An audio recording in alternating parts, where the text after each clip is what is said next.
Brand new! Sziasztok, itt Mike, és a mai napon egy olyan kihívást fogok teljesíteni, amit én találtam ki. Jó magam. És a videó végén majd ki fogok hívni azt hiszem 3 vagy 4 embert, és mindjárt mondom is, hogy mi a kihívás maga. A kihívás lényege igazából az, hogy válaszolnod kell egy LPS karakteredet, aki LMBTQ, és lerajzolni őt, és ezt pedig az LPS Pride Challenge-nek neveztem el. És kezdjük is! Ja igen, azt elfelejtettem mondani, hogy ha neked nincsen LMBTQ pluszos LPS karaktered, akkor csinálhatsz fanartot is máséval. A speedpaint közben egyébként majd időnként mondok egy-két funfactet a két karakterről, akit rajzolok.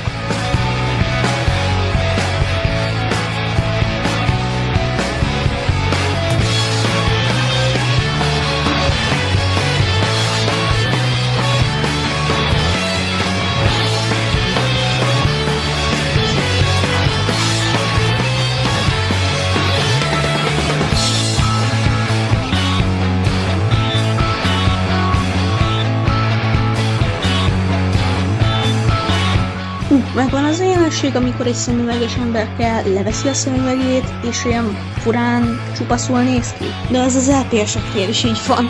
Egyszer levettem Mikesről a szemüvegét és a sapkáját, és nagyjából az volt a reakcióm, hogy olyan kopaszul néz ki. És onnantól fogva eldöntöttem, hogy Mikes kánonra kopasz lesz. A slusszpoén ebben az, hogy pár hónappal később agyvérzést kaptam, és kórházban leborotválták az összes hajam. Úgyhogy én is kopasz lettem a karakteremmel együtt.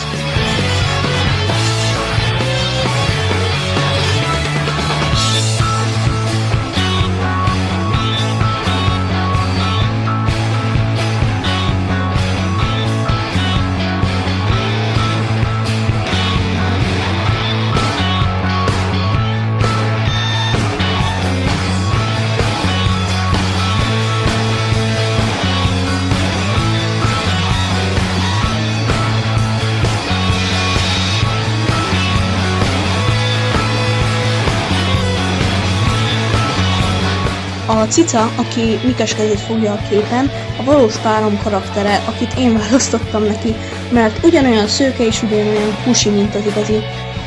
Az később jutott eszembe, hogy gyerekkoromban mindig ez a puci cica volt a kedvencem. Na hát most mit mondjak?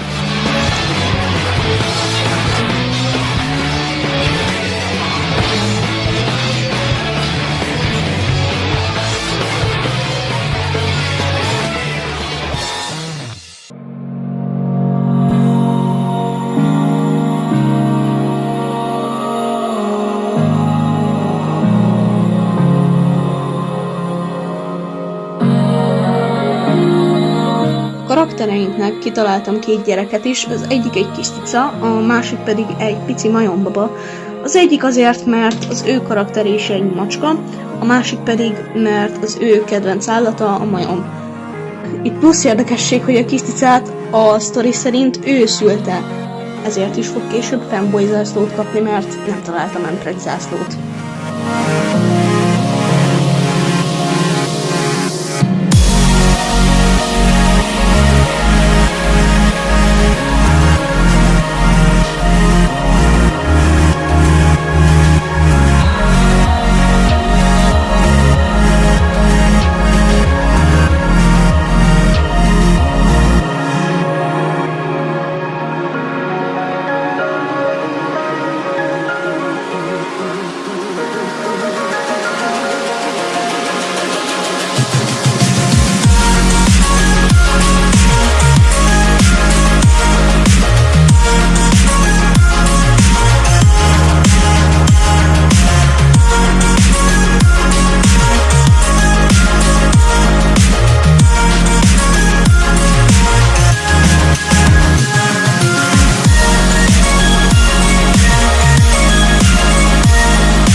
Nagyon szépen köszönöm minden egyes nézőnek, hogy megnézte ezt a videót.